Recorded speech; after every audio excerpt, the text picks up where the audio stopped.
Jamás olvidaré el sonido de la risa de mi propio hijo cuando su esposa me llamó vieja inútil en mi propia mesa de Navidad. Ese momento destruyó 40 años de sacrificios, de madrugadas trabajando para darle todo lo mejor, de noches sin dormir cuando estaba enfermo, de renunciar a mi propia felicidad para asegurar la suya. En un segundo, toda una vida de amor incondicional se convirtió en cenizas frente a mis ojos. Mi nombre es Amparo Herrera, tengo 68 años y durante décadas creí conocer a mi hijo Sebastián. Pensaba que había criado a un hombre de honor, a alguien que me respetaría y me protegería en mi vejez. Estaba completamente equivocada. Lo que descubrí esa noche de Nochebuena cambió para siempre mi forma de ver la familia, el amor y especialmente el valor que yo misma tenía. Durante meses había notado cambios extraños en las visitas de mi hijo y su esposa Valentina. Venían más seguido de lo normal, se quedaban más tiempo, traían maletas con ropa como si fueran a pasar varios días. Yo lo atribuía a que finalmente querían estar más cerca de mí, que después de años de distancia habían decidido valorar a la madre. Qué tonta fui al pensar eso. Villa Carlos Paz había sido mi hogar durante toda la vida. Esta casa de piedra donde ahora vivo sola, la heredé de mis suegros cuando murió mi esposo Roberto hace 12 años. Es una casa modesta pero acogedora, con un jardincito al frente lleno de malbones que yo misma planté y una cocina grande donde pasé miles de horas preparando comidas para mi familia. Después de quedar viuda, esta casa se convirtió en mi refugio y mi fortaleza. Trabajé como maestra rural hasta jubilarme, manejando mi vieja Fiat Uno por caminos de tierra para llegar a escuelitas perdidas en las sierras. Cada peso que ganaba lo invertía en mantener esta casa impecable y en asegurarme de que Sebastián nunca le faltara nada, aunque ya fuera un hombre adulto. La relación con Valentina siempre fue complicada. Desde el primer día que la conocí, sentí una frialdad en su trato que me heló el alma. Era una mujer elegante, educada, que había crecido en Buenos Aires en una familia de clase media alta. Para ella, Villa Carlos Paz era un pueblito provinciano sin importancia, y yo era simplemente la suegra del interior que no entendía nada del mundo moderno. Durante los 5 años que llevaban casados, traté de construir una relación con ella. Le regalaba cosas hechas en casa, la invitaba a almorzar los domingos, intentaba incluirla en las tradiciones familiares que había mantenido durante décadas. Pero siempre había una barrera invisible entre nosotras, como si ella considerara que mi mundo era inferior al suyo. Sebastián había cambiado también. El niño cariñoso que me abrazaba todas las noches antes de dormir, que me contaba todos sus problemas, que me pedía consejos para todo, se había convertido en un hombre distante que parecía avergonzado de sus raíces humildes. Cuando traía a Valentina a casa, hablaba diferente, usaba palabras más refinadas, como si tratara de impresionarla mostrando que podía ser más sofisticado de lo que realmente era. Pero yo seguía amándolo incondicionalmente. Era mi único hijo, lo único que me quedaba de Roberto, mi razón de vivir durante tantos años.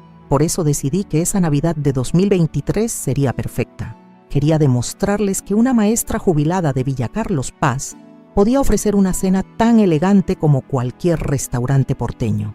Los preparativos comenzaron 2 semanas antes. Primero, planifiqué el menú cuidadosamente. Nada de comida tradicional cordobesa que pudiera parecerles demasiado regional. Decidí hacer una entrada de empanadas de carne cortada a cuchillo, locro cremoso como plato principal, asado de tira con chimichurri casero, ensalada mixta con huevos duros y de postre flan con dulce de leche y budín de pan. Todo hecho desde cero, sin ningún producto industrializado. Fui al mercado central de la ciudad y gasté más de lo que acostumbraba. Compré la mejor carne de la carnicería de Don Raúl, verduras frescas de la verdulería de los hermanos López, especias importadas de un almacén gourmet que acababa de abrir en el centro. No escatimé en gastos porque quería que todo fuera perfecto. La semana previa a Navidad, limpié la casa como nunca antes. Encerré los pisos de madera, lavé todas las cortinas, lustré cada mueble hasta que brillara como un espejo. Decoré la sala con guirnaldas doradas y rojas que había comprado especialmente para la ocasión. En el centro de la mesa del comedor, coloqué un arreglo floral que me costó una fortuna, pero que le daba un toque de elegancia a todo el ambiente. El 23 de diciembre comencé a cocinar. Preparé las empanadas desde cero, amasando la masa durante horas hasta que quedara en el punto exacto de elasticidad y suavidad. El relleno lo hice con carne picada a mano, cebolla salteada muy despacio, huevo duro rallado, aceitunas verdes sin carozo y un toque de comino que le daba el sabor característico. Hice 2 docenas porque sabía que a Sebastián siempre le habían gustado mucho. El locro me llevó todo el día. Puse a remojar los porotos la noche anterior, herví el maíz blanco durante horas hasta que se deshiciera, corté el zapallo en cubitos perfectos, salté la panceta hasta que largara toda su grasa y condimenté todo con pimentón dulce, comino, laurel y una pizca de ají molido. El secreto estaba en el tiempo de cocción y en revolverlo constantemente para que no se pegara. Para el asado fui personalmente a la carnicería y elegí 3 kilos de tira, bien marmolada, con la grasa justa. Le pedí a don Raúl que me la cortara en porciones individuales de 2 centímetros de espesor. El chimichurri lo preparé con perejil fresco picado fino, ajo machacado en mortero, aceite de oliva extra virgen, vinagre de vino tinto, sal gruesa y una pizca de orégano seco. Mientras cocinaba, mi mente volaba hacia recuerdos de otras Navidades. Recordaba cuando Sebastián era pequeño y me ayudaba en la cocina parándose en una silla para alcanzar la mesada. Me preguntaba qué había pasado en el tiempo, cómo habíamos llegado a esta situación donde parecía que yo molestaba en mi propia casa cuando ellos venían de visita. El 24 de diciembre por la mañana desperté a las 5, ansiosa y emocionada. Tenía que terminar los últimos detalles, calentar las empanadas, preparar la ensalada, encender el fuego para el asado, arreglar la mesa con la vajilla buena que solo usaba en ocasiones especiales. Saqué del aparador la vajilla de porcelana blanca con ribetes dorados que había sido de mi suegra.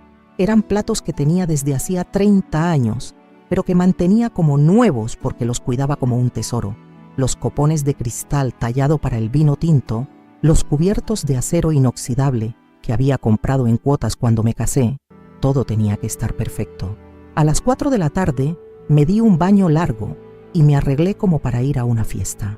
Me puse el vestido azul marino que había comprado especialmente para la ocasión. Me peiné en lo de Mirta, mi peluquera de confianza desde hacía 15 años, y hasta me maquillé un poquito. Quería estar linda para recibir a mi familia. Cuando terminé de arreglarme, me paré frente al espejo del dormitorio y me gustó lo que vi. Una mujer de 68 años que se había cuidado, que mantenía su dignidad, que había logrado salir adelante sola después de enviudar. Tenía mis arrugas, mis canas, mis manos marcadas por años de trabajo, pero seguía siendo una mujer presentable y orgullosa de sí misma. A las 6 llamé a Sebastián para confirmar la hora. «Mamá, salimos en media hora. Valentina está terminando de arreglarse», me dijo. Su voz sonaba rara, como distante, pero yo lo atribuí a los nervios de la fecha. «Perfecto, hijo. Los espero con todo preparado», le respondí con el corazón lleno de ilusión. Esos últimos 30 minutos fueron eternos. Revisé cada detalle una y otra vez. Las empanadas estaban tibias en la bandeja de plata. El locro burbujeaba suavemente en la olla. Las brasas del asador estaban en el punto justo. La mesa brillaba con las velas encendidas y el arreglo floral en el centro. La casa entera olía a comida casera y a felicidad. Cuando escuché el auto estacionando frente a casa, el corazón me empezó a latir más fuerte. Me asomé por la ventana de la sala y los vi bajándose. Sebastián venía elegante con camisa blanca y pantalón de vestir negro. Valentina llevaba un vestido beige muy fino y zapatos de taco alto. Se veían como una pareja próspera y feliz. Esperé que tocaran el timbre aunque tenía ganas de salir corriendo a abrazarlos. Quería que todo fuera protocolar, elegante, como en las familias distinguidas. Cuando sonó el timbre, respiré hondo y fui a abrir con la sonrisa más grande que pude formar. «Hijos queridos, qué alegría verlos». Los abracé a los dos, sintiendo el perfume caro de Valentina y la loción de afeitar de Sebastián. «Mamá, qué linda estás. Te ves muy bien», me dijo mi hijo, y esas palabras me llenaron de orgullo. Valentina me saludó con un beso en la mejilla, pero sentí que fue más por educación que por cariño. Los hice pasar a la sala, les ofrecí algo para beber. Les mostré cómo había quedado la decoración navideña. Sebastián parecía genuinamente impresionado. «Mamá, pusiste mucho esfuerzo en todo esto. Se ve hermoso», me dijo mirando alrededor. Valentina solo sonrió de manera educada, pero yo noté que sus ojos recorrían cada detalle de la casa como si estuviera evaluando algo. Durante la primera hora charlamos de cosas generales: el trabajo de Sebastián como contador en una empresa de turismo, los planes que tenían para el año nuevo, el calor que estaba haciendo en Córdoba esos días. Yo me sentía feliz de tenerlos ahí, de escuchar sus voces llenando mi casa, que últimamente había estado demasiado silenciosa, pero había algo que me llamaba la atención. Cada tanto se miraban entre ellos de una manera extraña, como si compartieran algún secreto. Cuando yo salía a la cocina a buscar algo, los escuchaba murmurar, pero no llegabas a entender qué se decían. Una sensación rara me empezó a crecer en el pecho, como una intuición de que algo no estaba bien. A las 8 de la noche anuncié que ya podíamos pasar a la mesa. «Vamos, que todo está listo. Espero que tengan hambre porque preparé un banquete», les dije con orgullo mientras los guiaba hacia el comedor. La mesa estaba espectacular bajo la luz suave de las velas. Parecía sacada de una revista de decoración. Los acomodé a los dos en las sillas principales y yo me senté en la cabecera, desde donde podía servir cómodamente. Empecé a traer las fuentes desde la cocina, explicándoles cada plato, contándoles cómo lo había preparado, cuánto tiempo me había llevado cada receta. «Estas empanadas son como las que hacía la abuela de papá. ¿Te acordás, Sebastián? Las poníamos a enfriar en la heladera de querosén que teníamos en aquella época». Mi hijo sonrió nostálgico. «Sí, mamá, me acuerdo perfectamente. Eran las mejores del mundo. Serví las empanadas en platitos individuales, bien calientes y doraditas». Sebastián comió la suya con ganas, haciendo ruidos de aprobación, pero Valentina apenas la tocó. Cortó un pedacito muy pequeño, lo masticó lentamente y lo tragó como si fuera medicina. Después dejó el tenedor en el plato y no comió más. «¿No te gusta, Valentina? ¿Está muy condimentada para tu gusto?», le pregunté preocupada. «No, está bien, doña Amparo. Es que comí algo pesado al mediodía y no tengo mucha hambre», me respondió con una sonrisa forzada. Traté de convencerme de que era cierto, pero su expresión me decía otra cosa. Cuando traje el locro, la situación se repitió. Sebastián se sirvió una porción generosa y comió con apetito, elogiando el sabor y la consistencia. Valentina se sirvió apenas media cucharada. La revolvió en el plato durante varios minutos y prácticamente no probó nada. Cada bocado que se llevaba a la boca parecía costarle un esfuerzo enorme. Mi corazón empezó a encogerse. Toda la ilusión que había puesto en esa cena se estaba desvaneciendo frente a la actitud de mi nuera. Era evidente que mi comida no le gustaba, que estaba ahí por compromiso, que prefería estar en cualquier otro lugar menos en mi mesa. La situación empeoró cuando serví el asado. Corté las mejores porciones, las coloqué en los platos con cariño, agregué una cucharada generosa de chimichurri casero. Sebastián atacó su porción con entusiasmo, pero Valentina ni siquiera la tocó. Se limitó a empujar la carne de un lado a otro del plato, cortándola en pedacitos microscópicos que jamás se llevaba a la boca. El silencio se volvió incómodo. Yo trataba de mantener la conversación, pero las respuestas eran cada vez más cortas y distantes. Sebastián parecía tenso, evitaba mirarme a los ojos. Valentina estaba claramente molesta, aunque trataba de disimularlo detrás de sonrisas falsas y respuestas educadas. Fue en ese momento cuando decidí servir la ensalada, pensando que tal vez algo más liviano le gustaría más. Pero cuando puse el plato frente a ella, vi cómo arrugó la nariz con asco. Era una expresión tan evidente, tan despectiva, que ya no pudo disimularla. Y ahí fue cuando pasó lo impensable. Valentina tomó un bocado de la ensalada, la masticó durante unos segundos y después, sin ninguna consideración por mi presencia, escupió toda la comida en la servilleta. No fue discreto, no fue disimulado, fue un gesto abierto de repugnancia hacia lo que yo había preparado con tanto amor. Después levantó la vista, me miró directamente a los ojos y con una frialdad que me heló la sangre, pronunció las palabras que cambiarían todo. «Esa vieja solo hace comida mala. No sé cómo aguanto comer esto todos los días». El mundo se detuvo en ese instante. Pero lo que vino después fue aún peor que sus palabras. Mi hijo, mi único hijo, el niño que había criado con tanto sacrificio, soltó una carcajada. Se rió de mi humillación como si fuera la cosa más divertida del mundo. En ese momento entendí que nada volvería a ser igual y que lo que estaba por hacer cambiaría nuestras vidas para siempre. Ahora cuéntenme en los comentarios de qué ciudad son ustedes, porque quiero conocer a cada persona que está viendo este video. Y si todavía no se han suscrito al canal Abuela Recordó, háganlo ahora, porque lo que pasó después de esa humillación va a sorprenderlos de una manera que nunca van a olvidar, porque esa noche descubrí que yo tenía más poder del que cualquiera de los dos imaginaba. Después de escuchar esas palabras crueles y ver la risa de mi hijo, mi mente voló hacia el pasado como si estuviera viendo una película de toda mi vida. Recordé el día que nació Sebastián en el Hospital Público de Córdoba, un 15 de marzo de 1980. Roberto estaba tan nervioso que se desmayó cuando la enfermera le dijo que ya podía pasar a conocer a su hijo.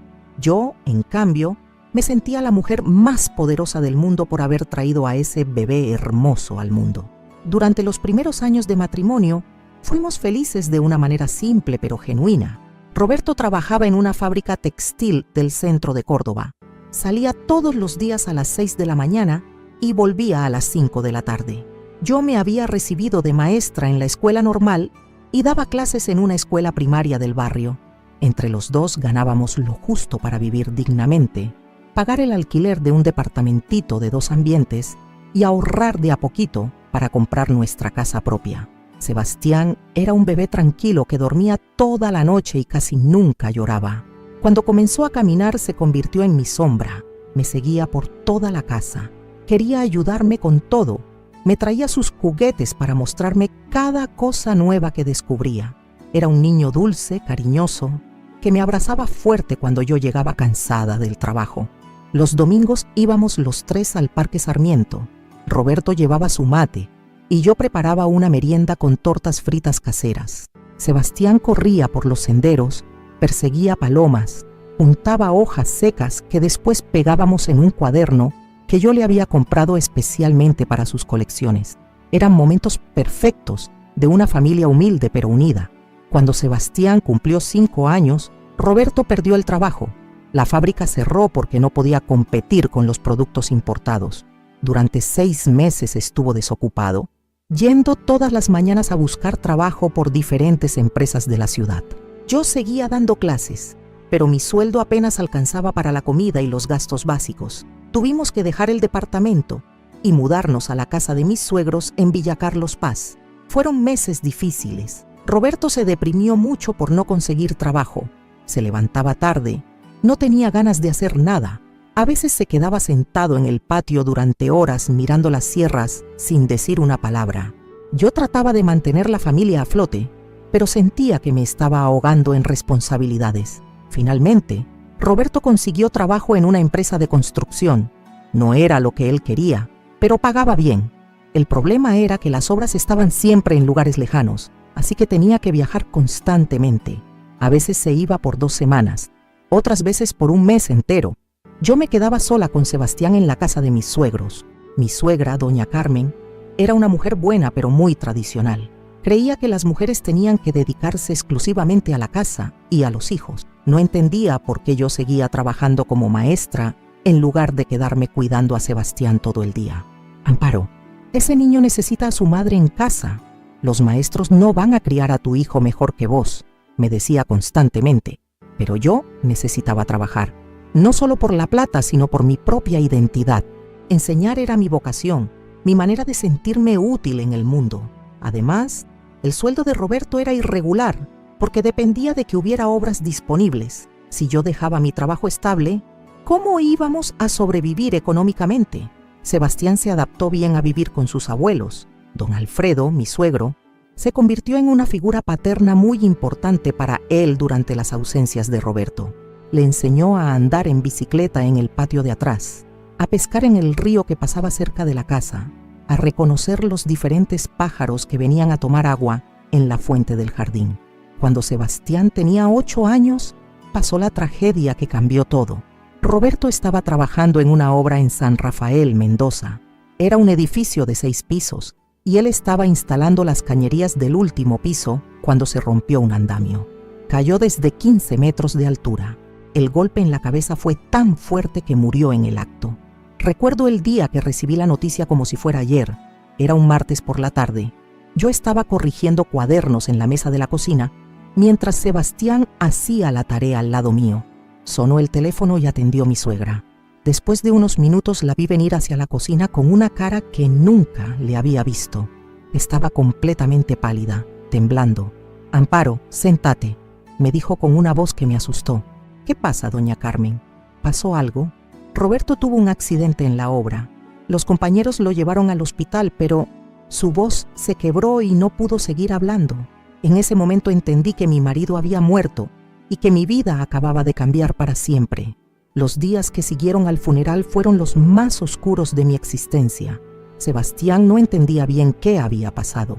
Preguntaba cuándo iba a volver papá, por qué todos lloraban, por qué tenía que ponerse ropa negra. Yo no tenía fuerzas ni para explicarle ni para consolarlo. Me quedaba horas echada en la cama, sin ganas de comer, sin ganas de hablar con nadie. Fue mi suegra quien me salvó de caer en una depresión profunda. Una mañana entró a mi cuarto, abrió las cortinas de golpe y me dijo: «Amparo, ya basta. Ese niño necesita una madre fuerte, no una mujer derrotada. Roberto no hubiera querido verte así. Levántate y hacete cargo de tu vida». Sus palabras me dolieron, pero me despertaron. Tenía razón. No podía permitir que la tristeza me paralizara, porque Sebastián dependía completamente de mí.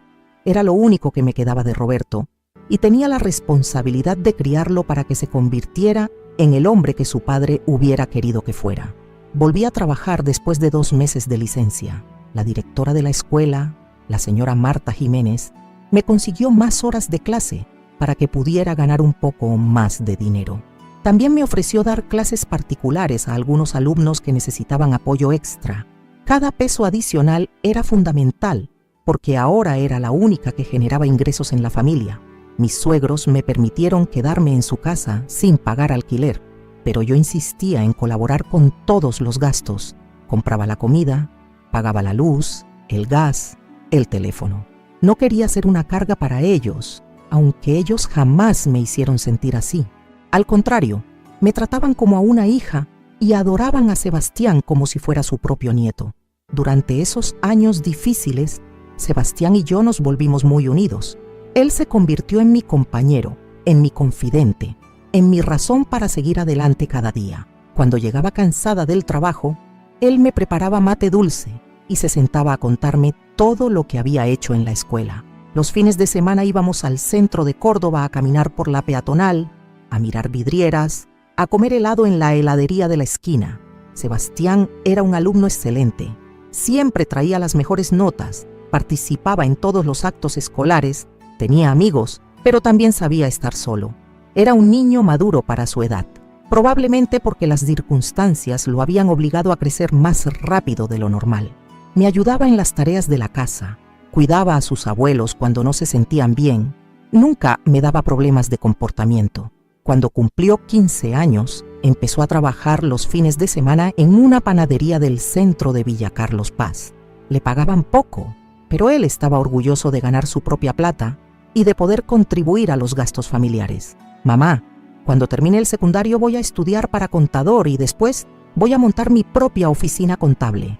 Vamos a ser ricos», me decía con esa seguridad que tienen los adolescentes cuando planifican su futuro. En 1998, cuando tenía 18 años, se mudó a Córdoba capital para estudiar en la Universidad Nacional. Alquiló una pieza en una pensión estudiantil cerca de la Facultad de Ciencias Económicas. Yo le mandaba dinero todas las semanas para que pudiera pagar el alquiler y la comida, además de los gastos de estudio. Era un esfuerzo enorme para mi economía, pero estaba dispuesta a hacer cualquier sacrificio para que él tuviera la educación universitaria que su padre y yo nunca habíamos podido tener.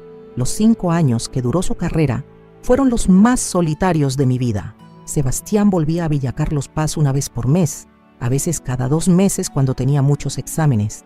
La casa se sentía vacía sin su risa, sin sus comentarios, sin su presencia llenando los espacios. Mis suegros también lo extrañaban muchísimo, especialmente don Alfredo, que había desarrollado una relación muy especial con su nieto. Cuando se recibió de contador en 2003, hicimos una fiesta en casa que duró hasta las 5 de la mañana. Vinieron todos los vecinos, los compañeros de trabajo de la escuela, algunos profesores de la universidad que habían venido especialmente desde Córdoba. Sebastián estaba radiante, orgulloso de su logro, agradecido por todo el apoyo que había recibido de la familia. Consiguió trabajo inmediatamente en una empresa de turismo de Córdoba que organizaba viajes por toda Argentina. Su jefe era un hombre joven que había estudiado en Buenos Aires y que tenía una visión moderna del negocio. Sebastián aprendió mucho trabajando con él, no solo sobre contabilidad, sino sobre administración, marketing, relaciones públicas. Durante los primeros años como profesional, Sebastián volvía todas las semanas a Villa Carlos Paz. Llegaba los viernes por la noche y se quedaba hasta el domingo al mediodía. Eran los momentos más felices de mi semana. Cocinábamos juntos, veíamos películas en la televisión, salíamos a caminar por las sierras, visitábamos a los parientes. Fue en 2018, cuando tenía 38 años, que conoció a Valentina en un congreso de turismo en Buenos Aires. Ella trabajaba en una agencia de viajes de Puerto Madero que organizaba excursiones exclusivas para extranjeros adinerados. Era licenciada en turismo, había estudiado en una universidad privada de la capital, hablaba inglés y francés perfectamente. La primera vez que me habló de ella, noté algo diferente en su voz. Había una emoción nueva, una energía que hacía años que no le escuchaba. Mamá, conocí a una mujer increíble. Es inteligente, elegante, educada. Creo que me enamoré. Me confesó una tarde que vino a visitarme. 3 meses después de conocerla, me la trajo a casa para presentármela. Era una mujer muy bella, de unos 35 años, rubia teñida, delgada, vestida con ropa cara. Tenía modales refinados, hablaba despacio y con palabras elegantes, pero desde el primer momento sentí que había algo forzado en su amabilidad hacia mí. Durante esa primera visita, noté cómo miraba la casa. Sus ojos recorrían cada rincón como si estuviera evaluando todo. Los muebles viejos pero bien conservados, las paredes que necesitaban una mano de pintura, el piso de mosaicos que había puesto mi suegro en los años 50. No era una mirada despectiva, pero tampoco era la mirada de alguien que se sintiera cómodo en ese ambiente. Cuando la llevé a conocer la cocina, le mostré orgullosa la cocina a gas de 6 hornallas que había comprado hacía 2 años después de ahorrar durante meses. Para mí era el electrodoméstico más moderno de la casa, pero ella apenas murmuró un «qué linda Cortés» mientras tocaba distraídamente uno de los quemadores. La cena que preparé esa noche fue un éxito a medias. Sebastián comió con ganas y elogió cada plato como siempre hacía. Valentina probó todo educadamente, pero comió muy poco. Cuando le pregunté si algo no estaba de su agrado, me dijo que tenía el estómago delicado y que no podía comer mucho de noche. Traté de creerle, pero su explicación no me convenció del todo. Después de esa primera visita, comenzaron a venir una vez por mes. Siempre era el mismo ritual. Llegaban el sábado por la tarde, cenábamos todos juntos, el domingo almorzábamos y se iban después de la siesta. Valentina siempre era educada conmigo, pero nunca cálida. Manteníamos conversaciones superficiales sobre el tiempo, el trabajo, las noticias de la televisión. Jamás hablábamos de cosas personales o íntimas. Lo que más me llamaba la atención era cómo Sebastián cambiaba cuando estaba con ella. Se volvía más serio, más formal. Usaba palabras que yo nunca le había escuchado. Hablaba de temas que antes no le interesaban. Era como si tratara de impresionarla constantemente, de demostrarle que era más sofisticado de lo que realmente era. Cuando se casaron en 2019, la ceremonia fue en Córdoba capital, en una iglesia del centro que Valentina había elegido. La fiesta fue en un salón de eventos muy elegante de Nueva Córdoba.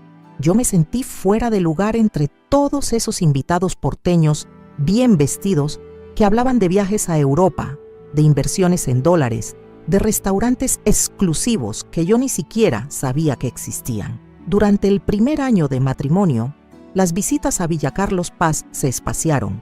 Venían cada 2 meses, a veces cada 3. Sebastián me llamaba menos seguido. Nuestras conversaciones telefónicas se volvieron más cortas y distantes. Cuando les preguntaba por qué no venían más seguido, siempre tenían excusas: mucho trabajo, compromisos sociales en Buenos Aires, viajes de la empresa. En 2020, con la pandemia, dejaron de venir completamente durante 6 meses. Sebastián me decía que no querían arriesgarse a contagiarme porque yo ya era una persona mayor. Aunque entendía su preocupación, me dolía profundamente estar tanto tiempo sin ver a mi hijo, especialmente en momentos tan inciertos y difíciles para todo el mundo. Cuando finalmente pudieron volver a visitarme a fines de 2020, noté que algo había cambiado definitivamente en nuestra relación. Las conversaciones eran más tensas, había silencios incómodos. Valentina parecía más impaciente que nunca. Sebastián se mostraba nervioso, como si estuviera caminando en un campo minado donde cualquier palabra podría explotar. Fue por esa época que comencé a sospechar que tenían problemas económicos. Sebastián había dejado de usar ropa nueva, su auto estaba más descuidado que antes, ya no hablaba de los proyectos ambiciosos que tenía para la empresa. Cuando le preguntaba directamente cómo andaban las cosas, me daba respuestas evasivas o cambiaba rápidamente de tema. A principios de 2023 empezaron a venir más seguido, pero de una manera extraña. Llegaban con maletas grandes, como si fueran a quedarse varios días. Se instalaban en el cuarto que había sido de Sebastián cuando era adolescente y que yo había mantenido exactamente igual. Pero nunca me decían cuánto tiempo se iban a quedar, ni por qué venían con tantas cosas. Durante esas visitas largas, yo me sentía como una extraña en mi propia casa. Ellos se levantaban tarde, desayunaban sin invitarme, se quedaban en el cuarto viendo películas en una computadora portátil. Valentina casi no me dirigía la palabra, salvo para saludarme cortésmente por las mañanas y despedirse cuando salían a caminar por el centro. Lo que más me dolía era la actitud de Sebastián. El hijo cariñoso y comunicativo de siempre se había convertido en un hombre huraño que evitaba las conversaciones profundas. Cuando yo le preguntaba cómo se sentía, qué planes tenía, si era feliz en su matrimonio, me daba respuestas mecánicas y superficiales. Una noche de julio, mientras estaba lavando los platos después de la cena, escuché sin querer una discusión entre ellos en el cuarto. Valentina le decía a Sebastián: «No aguanto más vivir en este pueblo de mierda. Tu madre nos mira todo el tiempo, la casa es vieja y fea, no hay nada que hacer acá». Sebastián le respondía en voz baja, tratando de calmarla, pero yo alcancé a escuchar cuando dijo: «Es solo temporal, amor. En cuanto encontremos departamento en Córdoba nos vamos». Esa noche no pude dormir. Finalmente entendí que ellos no estaban de visita en mi casa. Estaban viviendo acá porque no tenían otro lugar a donde ir. Y lo peor de todo era que lo estaban haciendo a escondidas, sin avisarme, sin pedirme permiso, sin explicarme qué estaba pasando en sus vidas. Al día siguiente decidí confrontar a Sebastián. Esperé que Valentina saliera a hacer compras y le pregunté directamente: «Hijo, ¿me vas a explicar qué está pasando? ¿Por qué están viviendo acá sin decirme nada?». Él me miró con cara de susto, como un niño que acababa de ser descubierto haciendo una travesura. «Mamá, no es lo que pensás. Solo estamos pasando unos días acá mientras... ¿Mientras qué, Sebastián? ¿Qué me estás ocultando?». Pero esa conversación nunca se completó porque en ese momento volvió Valentina y Sebastián cambió completamente de actitud. Se puso tenso, cortó la conversación abruptamente y se fue al cuarto con su esposa. Esa noche cenamos en silencio y al día siguiente se fueron sin despedirse adecuadamente. Después de ese episodio, pasaron 2 meses sin aparecer. No recibía llamadas, no sabía nada de ellos. Cuando finalmente Sebastián me llamó para avisarme que venían para Navidad, su voz sonaba rara, como cargada de algún secreto que no se animaba a contarme. Por eso decidí que esa Nochebuena iba a ser perfecta. Quería demostrarles que los amaba a pesar de todo, que mi casa era un lugar de paz y alegría, que podíamos volver a ser la familia unida que habíamos sido antes. Pero lo que pasó esa noche me demostró que ya era demasiado tarde para reconstruir lo que se había roto. Y ahí estaba yo, sentada en mi propia mesa, después de escuchar las palabras más crueles que alguien me había dicho en toda mi vida, entendiendo finalmente que el hijo que había criado con tanto amor ya no existía. Después de escuchar esas palabras venenosas y ver la sonrisa burlona en el rostro de mi hijo, algo dentro de mí se quebró de manera irreversible. No era solo dolor lo que sentía, era una mezcla extraña de ira, decepción y una claridad mental que nunca había experimentado antes. Era como si hubiera estado viviendo en una niebla durante años y de repente pudiera ver todo con una nitidez cristalina. Me quedé inmóvil en mi silla durante unos segundos que parecieron eternos, procesando lo que acababa de pasar. Las velas seguían ardiendo en el centro de la mesa, su luz dorada iluminando los platos que había preparado con tanto cariño y que ahora parecían una burla cruel a mis sentimientos. El aroma del asado que momentos antes me llenaba de orgullo, ahora me resultaba nauseabundo. Sebastián dejó de reír cuando se dio cuenta de que yo no estaba reaccionando como él esperaba. Probablemente pensaba que me iba a poner a llorar, que le iba a rogar perdón a Valentina, que iba a recoger los platos avergonzada y me iba a encerrar en mi cuarto como una anciana humillada. Pero yo no hice nada de eso. Me quedé ahí sentada, mirándolos fijamente, estudiando sus caras como si los estuviera viendo por primera vez en mi vida. Valentina tenía una expresión de satisfacción mal disimulada. Era evidente que había estado guardando esas palabras durante mucho tiempo y que se sentía aliviada de finalmente haberlas dicho. Sus ojos brillaban con una crueldad que me heló la sangre. No era solo desprecio por mi comida, era desprecio por mí como persona, por mi edad, por mi condición de mujer mayor que según ella ya no servía para nada. Sebastián, por su parte, parecía incómodo ahora que la risa se le había pasado. Se daba cuenta de que había cruzado una línea, pero en lugar de disculparse o defender a su madre, optó por el silencio cobarde. Miraba su plato evitando mis ojos, jugando nerviosamente con la servilleta. Era la actitud de alguien que sabía que había hecho algo malo, pero que no tenía el valor de enfrentar las consecuencias. Fue en ese momento de silencio tenso cuando empezaron a llegar a mi mente, como flashes de una película, todos los momentos de mi vida que había dedicado a ese hombre que ahora me traicionaba. Vi al bebé que había amamantado durante meses mientras trabajaba como maestra y llegaba a casa agotada. Vi al niño que había consolado después de pesadillas, al adolescente al que había ayudado con las tareas hasta altas horas de la madrugada. Recordé las noches que me había desvelado cosiendo uniformes escolares para que fuera bien vestido al colegio, las veces que había trabajado horas extra para pagarle clases particulares de matemática, los cumpleaños donde me había endeudado para comprarle el regalo que él quería, las navidades donde había hecho milagros con la plata para que tuviera juguetes bajo el árbol. Pensé en todas las veces que había postergado mis propias necesidades por las suyas, los vestidos que no me compré para pagarle los libros de la universidad, las vacaciones que nunca tomé porque preferí darle la plata para sus gastos de estudiante, los novios que rechacé porque ningún hombre podía ser más importante que mi hijo, los sueños que abandoné porque toda mi energía estaba puesta en su futuro. Y ahora ese mismo hijo, convertido en un hombre de 43 años, se reía de mi humillación como si fuera un espectáculo divertido, como si todos esos sacrificios no hubieran significado nada, como si yo fuera simplemente una vieja tonta que merecía ser tratada con desprecio en su propia casa. Pero lo que más me dolía no eran las palabras de Valentina. Esas las podía entender viniendo de una mujer que nunca me había querido, que siempre me había visto como un estorbo en su matrimonio. Lo que me partía el alma era la complicidad de Sebastián. Su risa no había sido espontánea, había sido calculada.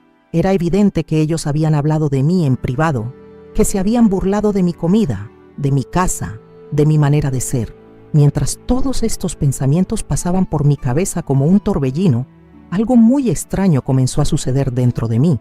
En lugar de sentirme más débil y humillada, empecé a sentir una fuerza que no recordaba haber tenido nunca. Era como si todas las emociones que había reprimido durante años se estuvieran transformando en una energía poderosa que me recorría todo el cuerpo. De repente, entendí que había estado viviendo una mentira durante mucho tiempo. La mentira de que el amor incondicional siempre es correspondido. La mentira de que los sacrificios maternos son siempre valorados. La mentira de que la familia es sagrada sin importar cómo nos trate. Todas esas creencias que había abrazado durante décadas se desmoronaron en un instante. Me levanté de la silla con una lentitud deliberada, sin apartar los ojos de sus caras. Ellos me miraron con sorpresa. esperando algún tipo de explosión emocional que nunca llegó. En cambio, caminé hacia la cocina con una calma que me asombró a mí misma. Era como si mi cuerpo estuviera actuando por instinto, mientras mi mente procesaba 1000 pensamientos a la vez. En la cocina abrí el cajón donde guardaba papeles importantes y saqué mi teléfono celular. Era un modelo simple que había comprado 2 años atrás, cuando finalmente acepté que necesitaba estar comunicada en caso de emergencias. Nunca lo usaba mucho, pero esa noche se convertiría en el instrumento de mi liberación. Mientras volvía hacia el comedor, recordé una conversación que había tenido 3 semanas antes con mi vecina Estela. Ella me había contado que su hermana se había mudado a un geriátrico muy lindo en Córdoba capital porque ya no podía vivir sola. Amparo, vos que sos más joven y más independiente, deberías pensar en tu futuro. Esta casa es muy grande para una sola persona, me había dicho. En ese momento le había respondido que jamás dejaría la casa donde había sido feliz con Roberto y donde había criado a Sebastián. Pero ahora, después de lo que acababa de vivir, esa conversación cobraba un significado completamente diferente. Quizás Estela tenía razón. Quizás era hora de pensar en mi futuro en lugar de aferrarme a un pasado que ya no existía. Cuando volví a sentarme en la mesa, Sebastián y Valentina me miraban con una mezcla de curiosidad y nerviosismo. Era evidente que mi reacción no era la que esperaban y eso los tenía desconcertados. Probablemente pensaban que iba a empezar a gritar, a llorar, a suplicar perdón, pero yo tenía otros planes. Puse el teléfono sobre la mesa y comencé a buscar en mi agenda un número que había anotado hacía varios meses. Era el número de una inmobiliaria que se especializaba en departamentos para personas mayores. Lo había guardado después de ver un aviso en el periódico local, más por curiosidad que por interés real. Nunca imaginé que algún día lo usaría. «Mamá, ¿qué estás haciendo?», preguntó Sebastián con una voz que revelaba cierta preocupación. Era la primera vez en toda la noche que parecía realmente interesado en lo que yo estaba sintiendo o pensando. «Estoy arreglando mi vida», le respondí sin levantar la vista del teléfono. Mi voz sonaba extrañamente calmada, como si estuviera hablando del clima o comentando una película que había visto en televisión. Marqué el número y esperé que atendieran. Eran las 10 de la noche de Nochebuena, pero muchas inmobiliarias tienen servicio de emergencia a las 24 horas. Necesitaba hablar con alguien esa misma noche, antes de que se me pasara la determinación que había encontrado. «Inmobiliaria Castillo, buenas noches», contestó una voz femenina del otro lado de la línea. «Buenas noches. Soy Amparo Herrera. Los llamé hace unos meses preguntando por departamentos para personas mayores en Córdoba capital. ¿Todavía tienen opciones disponibles?». Sebastián y Valentina se miraron entre ellos con cara de alarma. Era evidente que no entendían lo que estaba pasando, pero empezaban a intuir que algo importante se estaba moviendo. «Sí, señora Herrera, la recuerdo. Tenemos varios departamentos muy lindos en diferentes barrios. ¿Le gustaría coordinar una visita?». «Sí, pero necesito verlos cuanto antes. ¿Podrían mostrarme algunos mañana mismo?». «¿Mañana? Es 25 de diciembre, señora, es feriado». «Lo sé, y estoy dispuesta a pagar extra por la atención especial. Es muy urgente». Hubo una pausa del otro lado. Sebastián estaba haciendo gestos desesperados para que cortara la llamada, pero yo lo ignoré completamente. Valentina lo había tomado del brazo y le susurraba algo al oído, pero yo no me inmutaba. «Déjeme consultar con mi jefe. ¿Puede darme un minuto?». «Por supuesto, espero». Mientras esperaba, miré directamente a los ojos de mi hijo. «Sebastián, vos y yo tenemos que hablar. Y no me digas que no entendés de qué, porque los dos sabemos exactamente lo que está pasando acá». «Mamá, me estás asustando. ¿Qué es esto de departamentos? ¿De qué estás hablando?». «Estoy hablando de que ya es hora de que me vaya de esta casa, que busque un lugar donde la gente me respete, donde no tenga que aguantar que me insulten en mi propia mesa». Valentina finalmente habló. «Doña Amparo, yo no quise ofenderla, solo estaba comentando». «Valentina», la corté con una firmeza que me sorprendió. «Vos me llamaste vieja y dijiste que mi comida es mala. No lo dijiste en privado, no lo dijiste sin querer, lo dijiste para humillarme». Y mi hijo se rió. «Así que ahora bancate las consecuencias». La mujer del teléfono volvió a la línea. «Señora Herrera, mi jefe dice que podemos atenderla mañana a las 2 de la tarde. Tenemos 3 departamentos disponibles en diferentes barrios. ¿Le parece bien?». «Perfecto. Anote mi dirección para pasar a buscarme. Le di mi dirección completa y confirmé la cita. Cuando corté, el silencio en la mesa era absoluto. Sebastián tenía la cara completamente pálida. Mamá, por favor, no podés estar hablando en serio. Esta es tu casa, acá está tu vida, tus recuerdos. ¿Mis recuerdos de qué, Sebastián? ¿De cuando eras un niño dulce que me ayudaba en la cocina? ¿De cuando me decías que yo era la mejor mamá del mundo? Esos recuerdos ya no me sirven porque ese niño ya no existe. En su lugar hay un hombre que se ríe cuando insultan a su madre. Ahora fue Valentina quien intervino, pero su voz sonaba diferente, menos segura. Doña Amparo, creo que está exagerando. Fue solo un comentario que venías masticando hace tiempo, ¿no es cierto? Porque vos me dijiste que no sabes cómo aguantás comer mi comida todos los días. ¿Todos los días, Valentina? ¿Acaso están viviendo acá sin avisarme? El silencio que siguió a mi pregunta fue más elocuente que cualquier respuesta. Los dos se miraron con cara de culpables descubiertos en pleno delito. Sebastián abrió la boca como para decir algo, pero no salió ningún sonido. ¿Hace cuánto que están viviendo en mi casa a escondidas? Insistí. Sebastián finalmente encontró su voz. Mamá, no es lo que pensás. ¿Qué es lo que pienso, Sebastián? Pensé que venían de visita una vez por mes. Pensé que tenían su casa en Córdoba. Pensé que eran independientes. ¿Me estás diciendo que me equivoqué? Es que tuvimos algunos problemas económicos. Perdimos el departamento que alquilábamos y no encontramos otro que pudiéramos pagar. Pensamos que podíamos quedarnos acá temporalmente ¿hasta qué? Hasta que encontraran trabajo, hasta que mejorara su situación o hasta que yo me muriera y pudieran heredar esta casa. Mamá, ¿cómo podés decir algo así? Porque estoy empezando a entender muchas cosas, hijo. Como por ejemplo, ¿por qué Valentina dice que aguanta comer mi comida todos los días? Como por qué trajeron maletas grandes las últimas veces que vinieron. Como por qué nunca me dijeron cuánto tiempo se iban a quedar. Valentina trató de intervenir nuevamente. Doña Amparo, no queríamos molestarla. Sabíamos que si le pedíamos ayuda usted no se iba a negar, pero no queríamos ser una carga. Una carga, repetí lentamente. Interesante elección de palabras, porque parece que para ustedes la carga era yo, la vieja que hace comida mala y que los molesta en su casa. En ese momento tomé mi teléfono nuevamente y busqué otro número. Era el de una empresa de mudanzas que había visto anunciada en televisión. Si iba a mudarme, necesitaba que me ayudaran a empacar y trasladar mis cosas. ¿A quién llamas ahora?, preguntó Sebastián con voz temblorosa.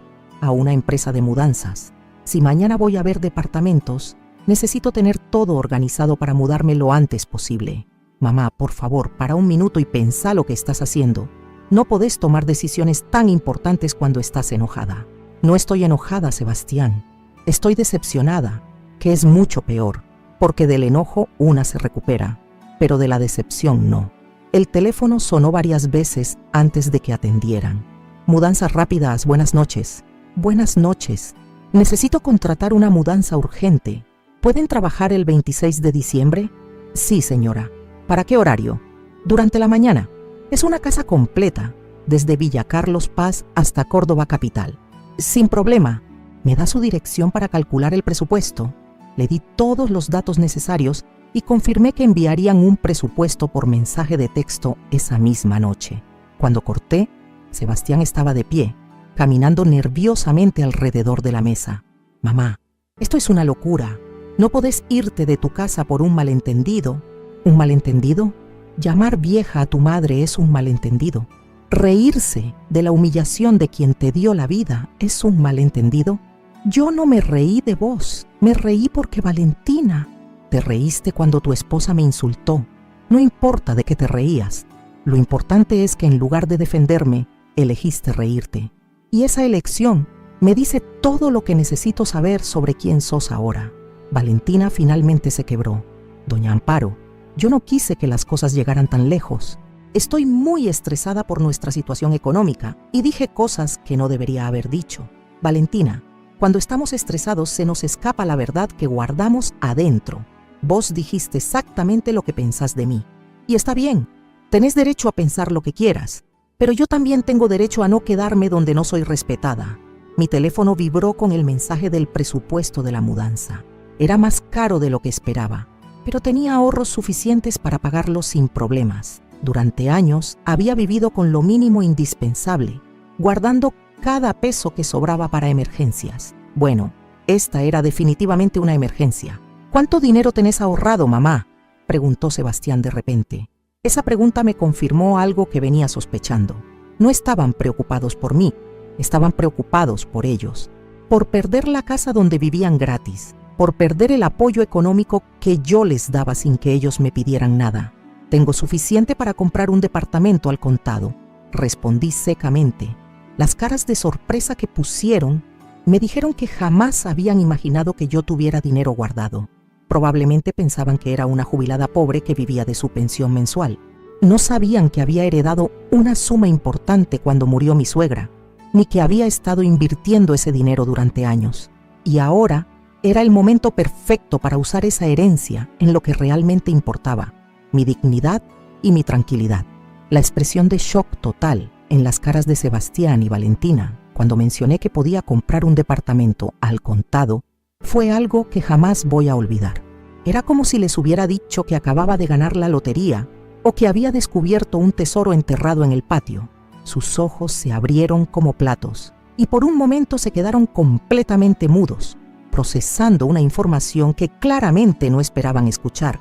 Sebastián fue el primero en recuperar el habla. ¿Al contado? Mamá, ¿de qué plata estás hablando? Tu jubilación no puede ser tanto dinero.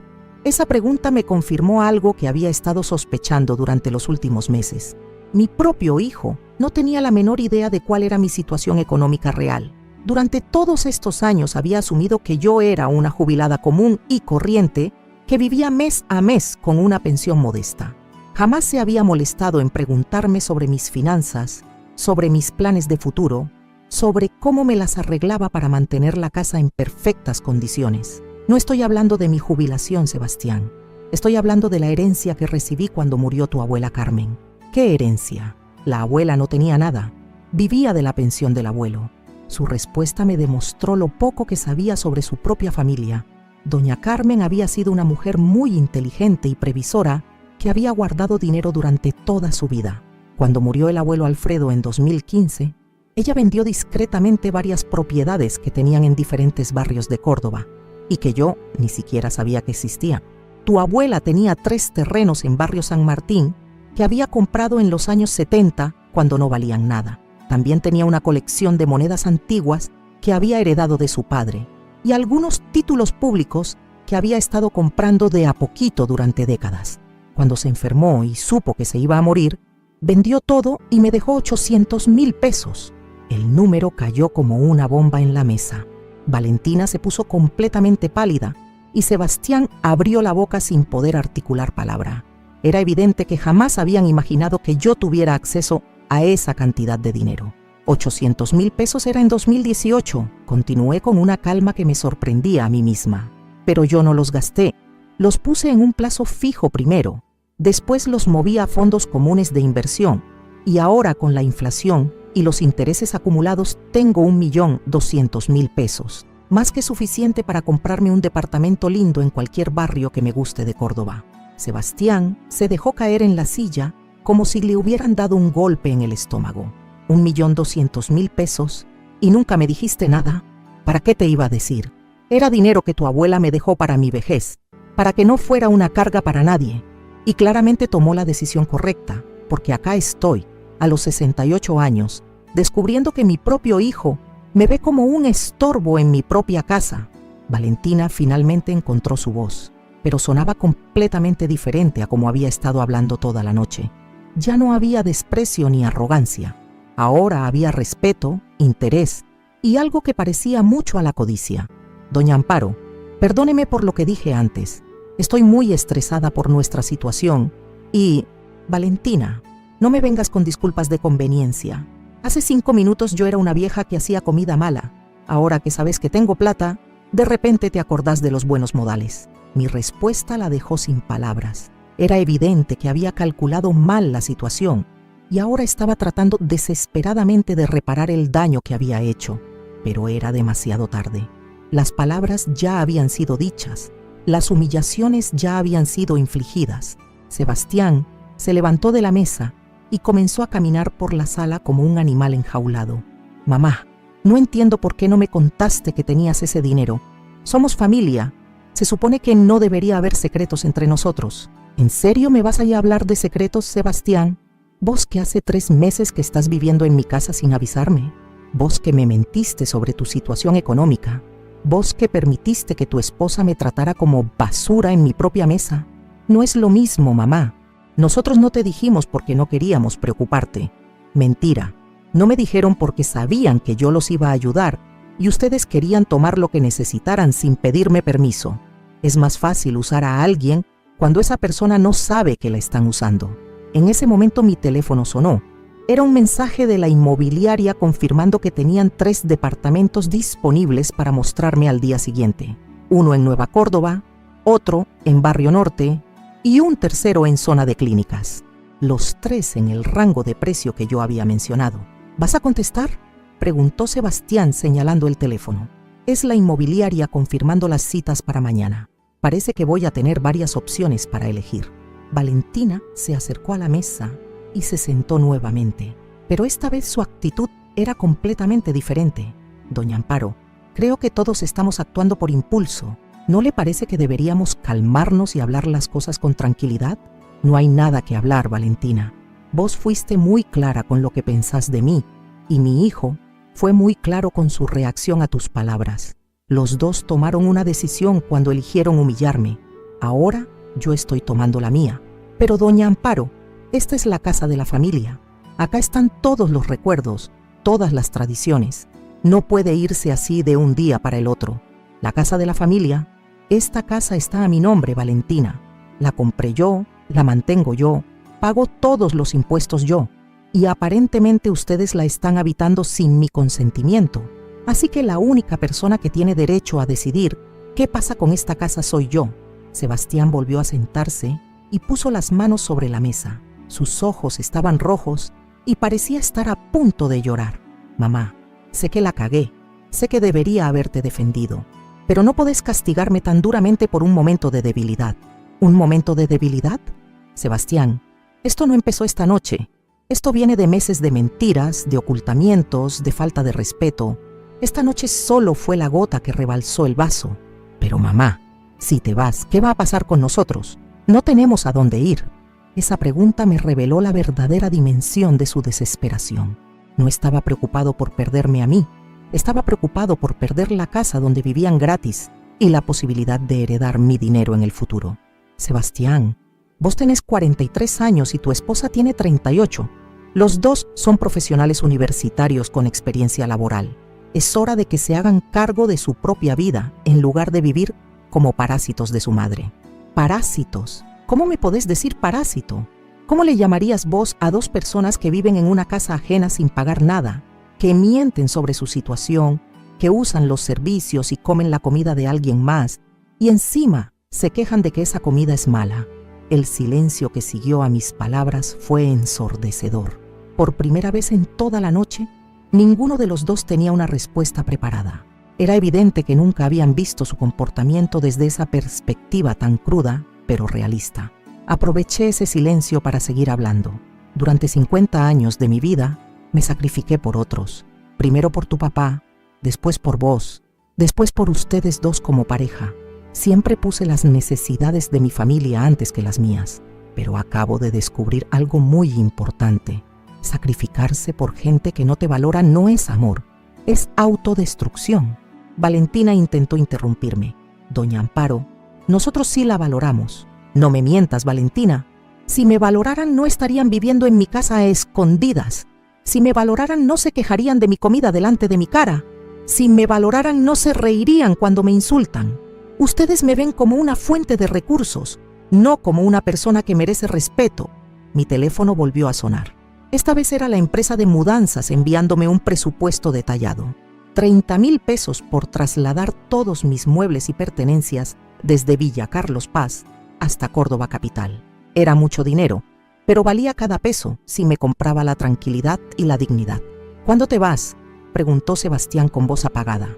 Si mañana encuentro un departamento que me guste, el lunes contrato la mudanza. Para el miércoles quiero estar durmiendo en mi casa nueva. ¿Y qué va a pasar con esta casa? La voy a vender. No tiene sentido mantener una casa tan grande para una sola persona, especialmente cuando esa casa tiene recuerdos que ya no me traen felicidad. La cara de horror que puso Sebastián me confirmó que jamás había considerado esa posibilidad. En su mente, esta casa era suya por derecho hereditario, aunque yo siguiera viva. Nunca se le había ocurrido que yo pudiera decidir venderla y usar el dinero para mi propio beneficio. ¿La vas a vender? Pero mamá, esta casa vale por lo menos 500,000 pesos. Con tu departamento nuevo y esta venta vas a tener muchísimo dinero. Exactamente. Voy a tener suficiente dinero para vivir cómodamente el resto de mi vida sin depender de nadie y sin que nadie dependa de mí. Valentina se puso de pie bruscamente. Disculpe, doña Amparo, pero creo que está tomando decisiones muy drásticas por estar enojada. Mañana va a despertar y se va a arrepentir. No estoy enojada, Valentina. Estoy liberada. Por primera vez en mi vida adulta estoy tomando decisiones pensando únicamente en mi bienestar. ¿Y sabes qué? Se siente increíble. Sebastián se acercó y trató de tomarme la mano, pero yo la retiré. Mamá, por favor, dame una oportunidad de arreglar las cosas. Podemos hablar, podemos establecer reglas nuevas, podemos... No, Sebastián, no hay nada que arreglar porque no hay nada roto. Simplemente estamos viendo la realidad tal como es. Vos necesitas una madre que te resuelva los problemas económicos y que no te exija respeto a cambio. Y yo necesito una vida donde me traten con la dignidad que merezco. Esas dos cosas son incompatibles. Pero yo te quiero, mamá. Siempre te voy a querer. Sebastián, el amor sin respeto es manipulación. Durante años yo confundí esas dos cosas, pero esta noche finalmente entendí la diferencia. Mi declaración los dejó a ambos sin argumentos. Era evidente que jamás habían considerado que el amor tiene condiciones mínimas de dignidad para poder subsistir.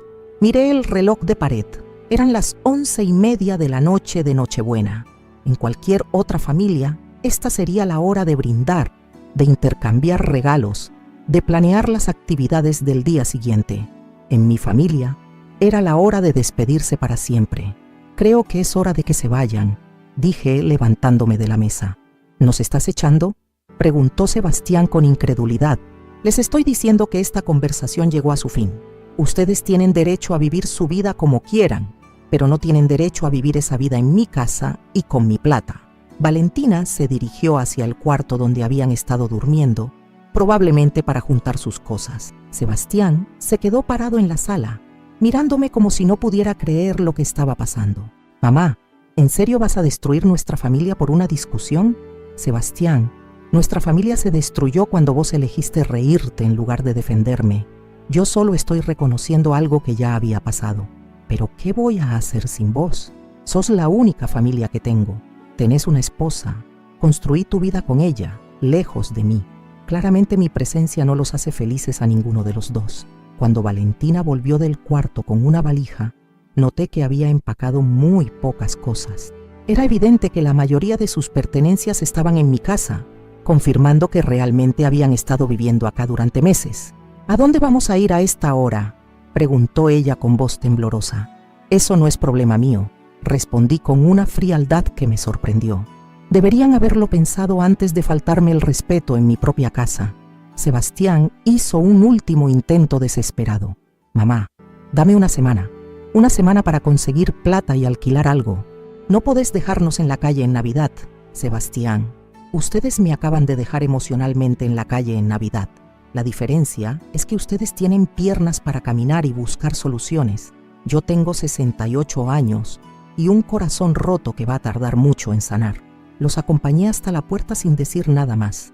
Cuando Sebastián trató de abrazarme, le dije que no estaba lista para ese tipo de contacto físico. Valentina murmuró una disculpa que sonó completamente vacía. Los vi subirse al auto y alejarse por la calle. Sebastián manejaba lentamente, como si esperara que yo corriera detrás del auto gritando que volvieran. Pero yo me quedé parada en el portón hasta que las luces rojas desaparecieron en la oscuridad. Cuando volví a entrar a la casa, el silencio era total. La mesa seguía puesta con los platos llenos de comida fría. Las velas ya se habían consumido completamente. El aroma del asado se había vuelto pesado y desagradable. Pero por primera vez en meses, me sentí realmente en paz en mi propia casa. Esa noche no pude dormir. Me quedé despierta hasta las 5 de la mañana, sentada en el sillón de la sala, mirando por la ventana hacia las sierras que se recortaban contra el cielo estrellado. No era tristeza lo que sentía, era algo mucho más complejo. Era como si hubiera estado cargando un peso enorme durante años y finalmente me lo hubiera sacado de encima. Cada tanto me llegaba el eco de las palabras de Valentina. Esa vieja solo hace comida mala, pero extrañamente ya no me dolían. Era como si hubieran perdido su poder de lastimarme una vez que tomé la decisión de alejarme de quienes me las habían dicho. El dolor se había transformado en determinación. A las 6 de la mañana del 25 de diciembre, me levanté del sillón, me duché, me vestí con mi mejor ropa y desayuné tranquilamente en la cocina. Era extraño estar completamente sola en mi casa en Navidad, pero no me sentía sola. Me sentía libre. Por primera vez en décadas nadie me estaba juzgando, nadie esperaba nada de mí, nadie me hacía sentir inadecuada. A las 9 sonó mi teléfono. Era Sebastián. «Mamá, buenos días, ¿cómo amaneciste?» Su voz sonaba cansada. Probablemente no había dormido mucho tampoco, pero había algo calculado en su tono, como si hubiera estado ensayando qué decirme. «Bien, Sebastián. Muy tranquila. Mamá, quería pedirte perdón por lo de anoche. Sé que las cosas se salieron de control». «No se salieron de control, hijo. Por primera vez en mucho tiempo las cosas tomaron el rumbo que tenían que tomar». Hubo una pausa larga del otro lado de la línea. «¿En serio vas a ir a ver departamentos hoy? A las 2 de la tarde tengo la primera cita. Mamá, por favor, reconsidera. Podemos arreglar todo. Podemos hablar». «Sebastián, lo que pasó anoche no fue un malentendido que se pueda arreglar con palabras. Fue la revelación de cómo ustedes realmente me ven.